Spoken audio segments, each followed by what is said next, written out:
Good morning, respected teachers and my dear classmate. Myself Sukesh Kumar Sahu. Today is my seminar. Seminar topic is chlorophyll.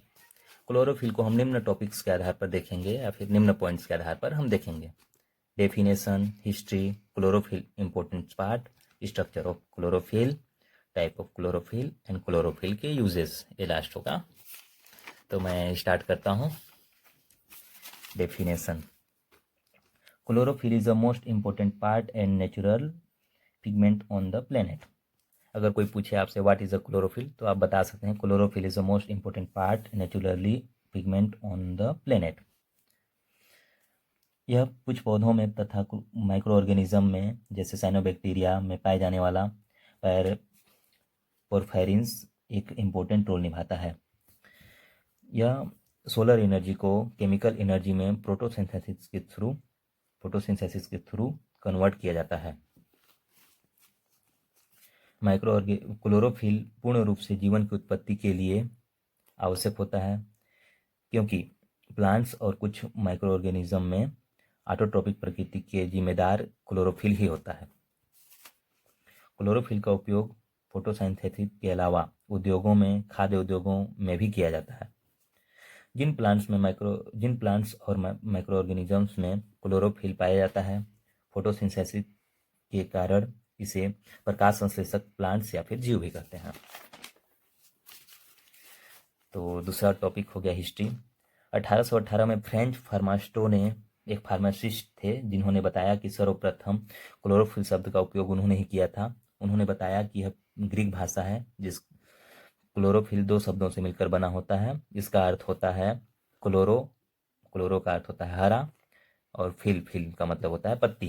Chlorophyll के दो शब्द से मिलकर बना हुआ है. तो पहला शब्द है क्लोरो, दूसरा शब्द है फिल का मतलब है हरा, और क्लोरो का मतलब होता है पत्ती. क्लोरोफिल के कई रूप होते हैं, जैसे इंपॉर्टेंट पार्ट. तो इंपॉर्टेंट पार्ट को हम देखेंगे. क्लोरोफिल ए हो जाता है, क्लोरोफिल यहाँ पे बी, क्लोरोफिल C1 और chlorophyll C2, chlorophyll D and chlorophyll F. Structure of chlorophyll. Him group की तरह क्लोरोफिल प्लांट्स पाए जाने वाले प्रोफायरिन्स होते हैं, जैसे कि टेट्रापायरोल्स.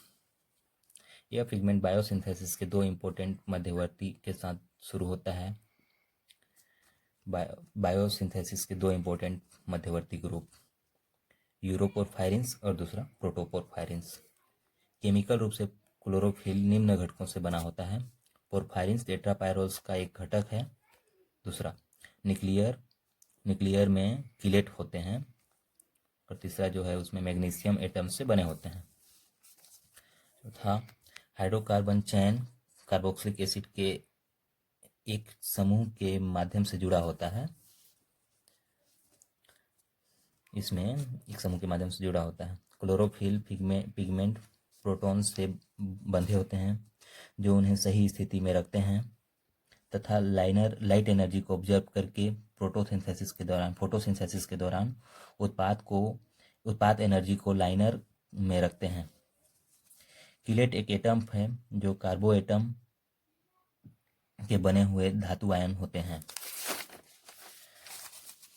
ये स्ट्रक्चर है क्लोरोफिल का, और जो इन्हें ज्वाइंट करके रखता है, ये सारे जो बने हुए हैं इन्हें ज्वाइंट करके रखता है, उसे लूमेला बोलते हैं.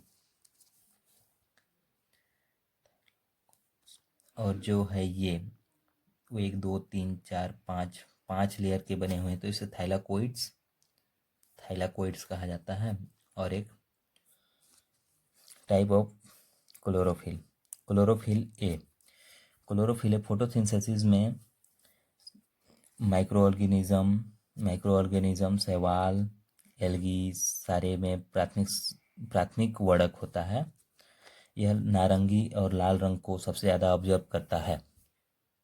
क्लोरोफिल बी, यह फोटोसिंथेसिस में मैक्सिमम प्लांट्स में और जीवों में पाया जाता है. यह नीले रंग को ऑब्जर्व करता है. यह सनलाइट्स को सबसे ज़्यादा ऑब्जर्व करता है और पावरफुल एनर्जी में कन्वर्ट करता है.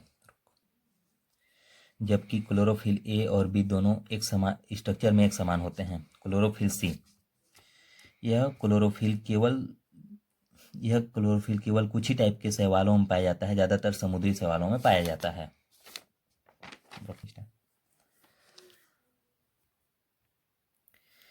क्लोरोफिल डी यह केवल फोटोसिंथेसिस, दुर्लभ फोटोसिंथेसिस में होता है। यह केवल रेड एल्गी में पाया जाता है।